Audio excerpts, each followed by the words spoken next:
Our cruise on the Disney Fantasy was all about easy-peasy solutions to make this a laid-back trip, which is why we took the DCL bus transportation from our Disney resort, the new Island Tower at the Polynesian, to Port Canaveral on Embarkation Day.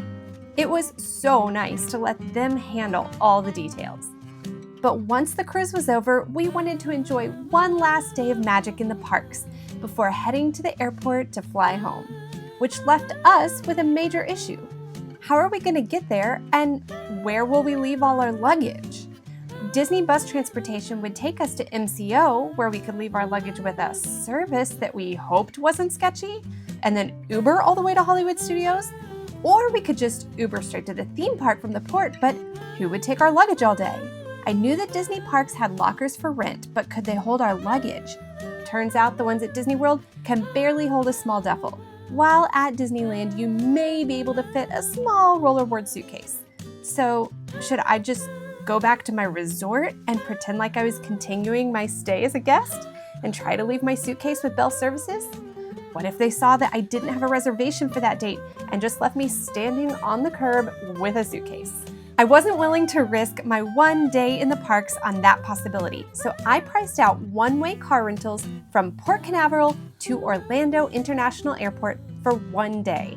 And they were surprisingly affordable. Usually one-way car rentals have astronomical fees, but there didn't seem to be any penalties for the one-way trip. So we rented from Alamo, who picks up guests in a shuttle just outside the cruise terminal and takes them to the office about 5 minutes away. Kind of ironic that I couldn't remember which car we rented with when it's Alamo. Remember the Alamo. The shuttles ran continuously on debarkation morning, and this minibus was shared between Enterprise, Alamo, and National. We had to wait for the shuttle to go back and forth a couple times before we fit. But also, not that many people fit, so there were only a few in line at the counter at a time. We found anyone who had made a proper reservation in advance like we did seemed to be in and out of there fairly easily. As you walk out the back of the building, you can still see the ships in the distance. My car is right over here. It took 40 minutes from when we got off the ship to when I am putting my key in the ignition. It's now 5 minutes till 11 and we're walking into Hollywood Studios.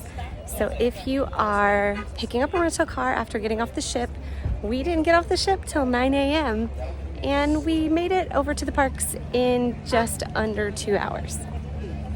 It was so nice to drive straight to our theme park and leave our bags in the trunk while we spent a day strolling Sunset Boulevard and saying goodbye to the party room at Pizza Rizzo. At the end of the day, I dropped my mom at Terminal A for her departure and then continued on to Terminal C, where I dropped off the car quick and easy. This is the same lot where we returned our car after our Wish Cruise in November, so you can watch all the details about that over here. I had spent days going over every possibility for transportation this day and really stressed that it wasn't going to work out because of the whole luggage storage situation. But a rental car is the perfect solution for me because I know my luggage is secure and I am in control of getting to the airport in a time frame that I am comfortable with. We had a great experience with Alamo, and I would recommend it to anyone looking to extend their Disney fun after their cruise. Please check out our whole cruise series if you haven't already, and subscribe to join us on our next adventure. We'll see you next time, travelers!